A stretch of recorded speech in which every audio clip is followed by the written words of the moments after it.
देखिए, सबसे पहले तो अगर आप कन्हैया का भाषण या अरविंद केजरीवाल का भाषण को आप अगर देखेंगे तो उसको आप पॉलिटिकल भाषण कह सकते हैं, ठीक है। लेकिन जो कैग की रिपोर्ट है वो तो पॉलिटिकल भाषण नहीं है। मतलब कार्य किए गए हैं रोड बनाने में, जो 18 करोड़ रुपए प्रति किलोमीटर जो है रोड का प्राइस होना चाहिए, उसको बढ़ा करके सरकार जो है 250 करोड़, यानी सीधे लमसम 13 गुना ज़्यादा जो है वो कर दिया गया। तो ये तो मतलब साफ नज़र आ रहा है कि ये घोटाला हुआ है इसमें। और ये कोई मतलब नेता ये चीज़ नहीं बोले हैं, ये तो उनका ही एक संस्था कैग जो है, जो रिपोर्ट सरकार की देती है वही दिए है। तो गवर्नमेंट में शुरू से लेकर के अभी एक भ्रष्टाचारी थे, आसाम के मुख्यमंत्री बना दिए गए, उन पर भी ये आरोप लगाते थे। उस पर तो कोई दूसरा आरोप नहीं लगाता था। जब वो कांग्रेस में थे तो एकदम चीख के नरेंद्र मोदी कहते थे अरे भ्रष्टाचारी है, भ्रष्टाचारी है। अब तो वो अपने गोद में उनको बैठा लिए, अब वो भी वैसे व्यक्ति को, भ्रष्टाचारी व्यक्ति को आसाम का मुख्यमंत्री बना दिए। मोदी जी अपने भाषण में कहते हैं कि कांग्रेस भ्रष्टाचारियों की सरकार है, ठीक है। कांग्रेस का निर्माण कब हुआ था? 1885 में ए.ओ. ह्यूम किए थे। और बीजेपी का कब निर्माण हुआ है? 1980 के लमसम, ठीक है, 1980 में। इसका पार्टी फंड 6000 करोड़ रुपया है और कांग्रेस का पार्टी फंड 1200 करोड़ रुपया है। कितना अंतर है? आखिर तुमको 6000 करोड़ रुपया किसने दे दिया? उसका जांच होना चाहिए नहीं? मेरा तो मांग है कि इन जो भी मतलब पार्टी फंड होता है, जितने पॉलिटिकल पार्टी का है, सबको आरटीआई के दायरे में आना चाहिए।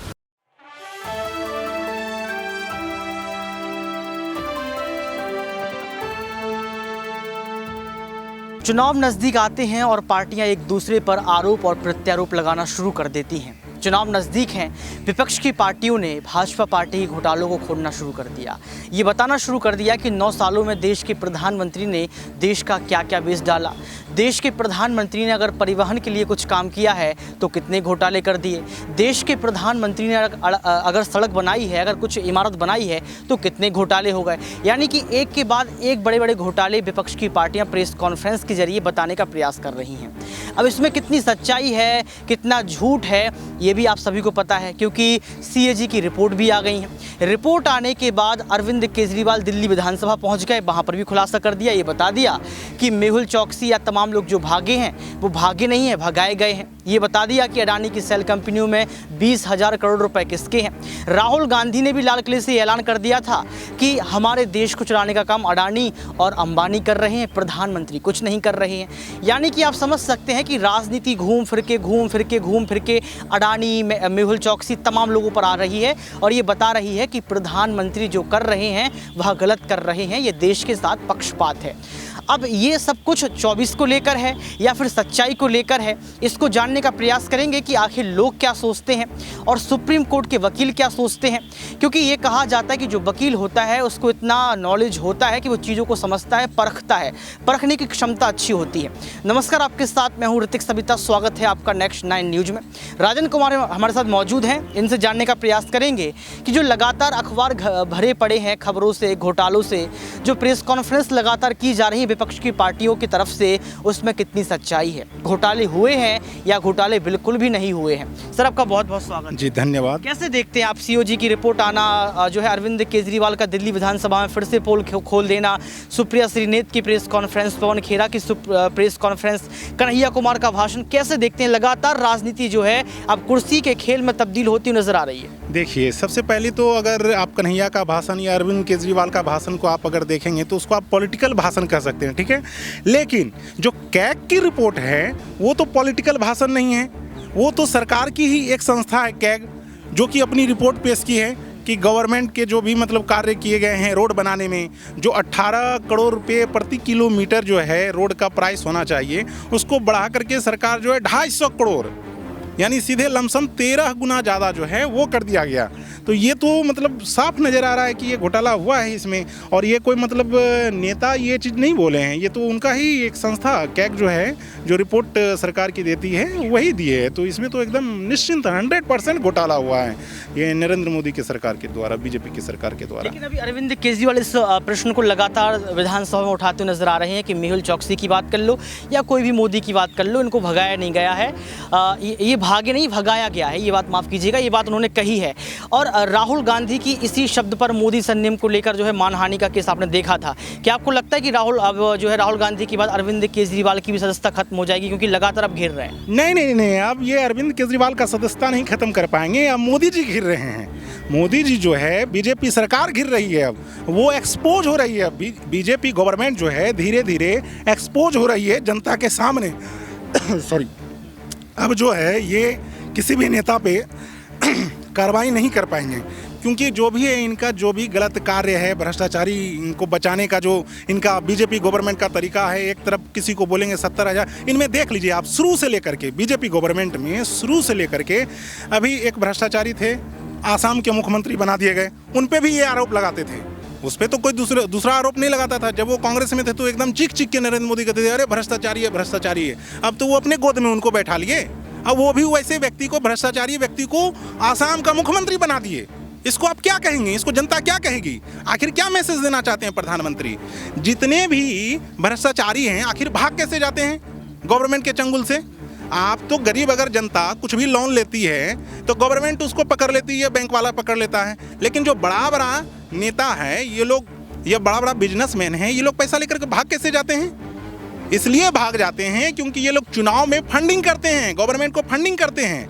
आप ही देख लीजिए, ये मोदी जी अपने भाषण में कहते हैं कि कांग्रेस भ्रष्टाचारियों की सरकार है। ठीक है, कांग्रेस का निर्माण कब हुआ था? 1885 में ए.ओ. ह्यूम किए थे। और बीजेपी का कब निर्माण हुआ है? 1980 के लमसम। ठीक है, 1980 में। इसका पार्टी फंड 6,000 करोड़ रुपया है और कांग्रेस का पार्टी फंड 1,200 करोड़ रुपया है। तो कितना अंतर है? आखिर तुमको 6,000 करोड़ रुपया किसने दे दिया? उसका जांच होना चाहिए नहीं?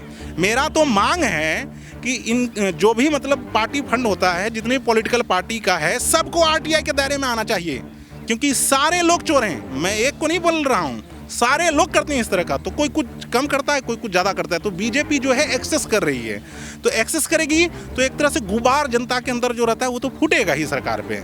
अब इनका जो है जनता का गुबार फूटने लगा। देश के प्रधानमंत्री नरेंद्र मोदी ने 15 अगस्त को ये बात बोली है कि भ्रष्टाचार कम हुआ है। बीजेपी के आने से भ्रष्टाचार कम हुआ, इसको आप नहीं मानते हैं? भ्रष्टाचार कम नहीं हुआ है, बढ़ गया है इसमें बीजेपी के गवर्नमेंट में। कैसे? हर संस्था में भ्रष्टाचार है। लॉ मिनिस्ट्री जो है पैनल एडवोकेट निकालती है, ठीक है, उसमें अपने कार्यकर्ताओं को भर देती है। क्या ये भ्रष्टाचार नहीं है? जांच नहीं होना चाहिए लॉ मिनिस्टर का? आप क्यों नहीं दूसरे वकीलों को मौका देते हैं? ये तो भ्रष्टाचार ही है ना। आप प्रत्यक्ष ट्रांसपेरेंट रूप से आप पैनल एडवोकेट का बहाली कीजिए। आप अपने लोगों को घुसा दे रहे हैं। हर संस्था में ऐसा है, मतलब हर इंस्टीट्यूशन में ऐसा देखा जा रहा है। तो इसको क्या कहेंगे? करप्शन नहीं कहेंगे तो क्या कहेंगे? करप्शन सिर्फ मनी से करप्शन नहीं होता है, हर जगह करप्शन इन्होंने फैला रखा है। संस्था में करप्शन फैला रखा है। यूनिवर्सिटी जाइए तो इसके लोग सीनेट में भरे पड़े हैं। आखिर कैसे चुन के आ जा रहे हैं इसके लोग? राज्य में देखिए तो ये गवर्नर से गलत तरीके से कार्य करवाते हैं, जिसमें मुख्यमंत्री को कार्य नहीं करने देते हैं। यही सब तो हो रहा है ना अभी। तो इसको भी तो क्या करप्शन ही कहा जाएगा ना? ये सरकार का बदमाशी कहा जाएगा, गवर्नमेंट का बदमाशी कहा जाएगा। ये तो 9 सालों का करप्शन आपको पता है, 70 सालों में कोई करप्शन नहीं हुआ है। 70 साल में भी करप्शन हुआ, इसलिए तो जनता हटाई ना कांग्रेस को। लेकिन जितना बीजेपी करप्शन किया है उतना कांग्रेस भी करप्शन नहीं किया था। ये ए राजा पे बार बार हंगामा करते थे बीजेपी वाले कि ए राजा भ्रष्टाचारी है, भ्रष्टाचारी है। ठीक है, आरोप लगा था तो उसको तो कांग्रेस वाला निकाल दिया था अपनी पार्टी से। बीजेपी के नेता पे जब आरोप लगता है, बीजेपी तो आरोपियों को ही अपने पार्टी में मिला लेती है। अजित पवार डिप्टी सीएम बना दिया। कुछ दिन पहले प्रधानमंत्री खुद चिल्ला करके बोल रहे थे महाराष्ट्र में 70,000 करोड़ लूट लिया, 70,000 करोड़ लूट लिया। तो भैया आपने अपने पार्टी में क्यों शामिल किया उनको? आखिर क्या हमदर्दी है आपको? ऐसे ही उनको जुमलेबाज नहीं बोला जाता है। प्रचार किए कि 15 लाख करोड़ जो है मतलब वो आ जाएगा सभी के खाते में। कहाँ आया 15 लाख करोड़ रुपए? आप तो जनता से इमोशनल अटैचमेंट होकर के आप वोट लिए हैं। उस तरह का लोगों को सच्चे नेता को चुनना चाहिए, इस तरह के जुमलेबाज और झूठेदार नेता को नहीं चुनना चाहिए। ये बार बार परिवारवाद कहेंगे, परिवारवाद कहेंगे, और अपने ही पार्टी में मतलब जो है इतने परिवारवाद इनके भरे पड़े हैं कि गिनाने लगूं तो समय खत्म हो जाएगा। पवन खेरा ने लगातार ये बात कही है कि चीन, आरएसएस और बीजेपी का कनेक्शन, ये बात कही गई है, इस पर आपको भरोसा है? ऐसा तो नहीं है, ये चीज़ मैं नहीं मानता हूँ कि, लेकिन तब भी जो है रिलेशन जो होता है, चाइना जो है बड़ा कंट्री है, अब हर चीज़ तो इंडिया बनाएगी नहीं, तो इसको प्रत्यक्ष रूप से हर देश को जो है ग्लोबली जो है हर देश को दूसरे देश पे डिपेंड रहना पड़ता है। ऐसा नहीं, ये चीज़ मैं नहीं मानता हूँ। अच्छा, क्योंकि पवन खेरा लगातार ये बात कह रहे हैं कि अगर एक समय ऐसा था जब जवाहरलाल नेहरू और तमाम लोग जो थे वो चीन से डायरेक्टली लड़ने के लिए तैयार होते थे, चीन को आईना दिखाने का काम करते थे, लेकिन देश के प्रधानमंत्री चीन के मुद्दे पर भी शांत है। ये बात अरविंद केजरीवाल भी कह रहे हैं और तमाम विपक्ष की पार्टियों के नेता भी कह रहे हैं। इसमें सच्चाई नजर आती है? देखिए, ये समय लड़ने का नहीं है, ये समय शांति का है, विकास का है। अगर पिछले समय में कुछ हुआ है उस तरह का तो ठीक है, लड़े हैं, लेकिन ये समय जो है अपने देश को विकास के गति पे बढ़ाने का है। इस वजह से लड़ाई तो मतलब होना नहीं चाहिए किसी भी देश में, ये सही नहीं है। जो भारत देश अभी है ठीक है। और क्या घोटाले आपने देखे 9 सालों में? आपने लगातार बातें तो कही हैं, और कुछ नज़र आता है जिस पर? बहुत सारा व्यापम घोटाला है MP में, चावल घोटाला है छत्तीसगढ़ में, कितने बहुत सारे घोटाला हैं। तो ये सब तो बड़ा बड़ा घोटाला है, इसका तो जांच होना चाहिए, लेकिन जांच करते कहाँ हैं? अभी इनके नेता देखिए, ये रेसलर वगैरह जो हैं, जो मैटर आया था तो हाँ बृजभूषण जी का, तो इन पे ये कार्रवाई क्यों नहीं किए? जनता पे अगर एक भी केस रहती, छोटा भी केस रहता है तो पुलिस उठा के सीधे जेल में डाल देती है, लेकिन बड़े बड़े नेताओं पे केस रहता है तो ये नेता लोग क्या कहेंगे कि नहीं नहीं नहीं नहीं अभी तो जांच चल रही है, मैं क्रिमिनल थोड़ी हूँ, मतलब जांच चल रही तो आप क्रिमिनल नहीं होइएगा।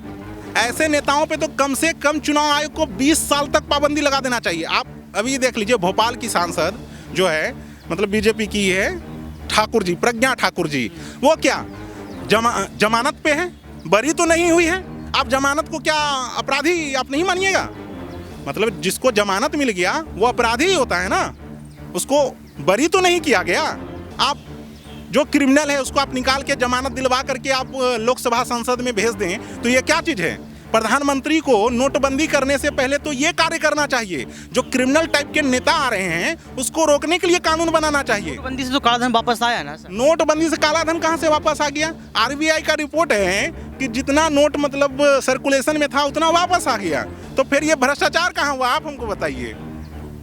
ये तो RBI खुद न बोली है कि जितना नोट था उतना आ ही गया वापस, तो फिर गया कहाँ? जितने भी भ्रष्टाचारी हैं वो नोट के भ्रष्टाचारी नहीं करते हैं, वो ज़मीन खरीद लेते हैं, बड़ा बड़ा अपार्टमेंट बना लेते हैं, बिजनेस में पैसा इन्वेस्ट कर देते हैं, ये करते हैं ये लोग। इसलिए अगर प्रधानमंत्री की सही मंशा रहती है तो आप एक कानून निकालिए कि बिना इंडिया गवर्नमेंट के परमिशन का कोई भी व्यक्ति देश के बाहर पैसा जमा ना कर पाए। अगर वो पैसा बाहर जमा करता है तो उसका पैसा सीज कर लिया जाएगा, इनवैलिड माना जाएगा। देखिए भ्रष्टाचार कैसे खत्म होता है, लेकिन ऐसा तो करेंगे नहीं, क्योंकि ये तो बढ़ावा देंगे भ्रष्टाचारी को। 70 साल में पहले भी तो नहीं हुआ ऐसा।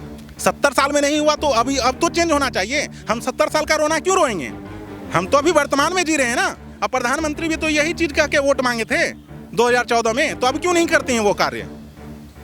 तो कैसे निर्णय, कैसे मतलब कैसे आप इस चीज़ का संशोधन निकालेंगे? क्योंकि लगातार देखा जाए तो अब एक के बाद एक बड़ी पोल खुलती चली जा रही है, तो इसको ऐसे भी कहा जा रहा है कि ये देश के प्रधानमंत्री की छवि को खराब करने का प्रयास किया जा रहा है। कोई भी घोटाला नहीं है, कोई भी भ्रष्टाचार नहीं है। देखिए, प्रधानमंत्री की छवि को खराब नहीं करने का कोशिश किया जाए। प्रधानमंत्री वैसा कार्य ही कर रहे हैं कि जनता को बोलना पड़ रहा है, हम जैसे लोगों को बोलना पड़ रहा है।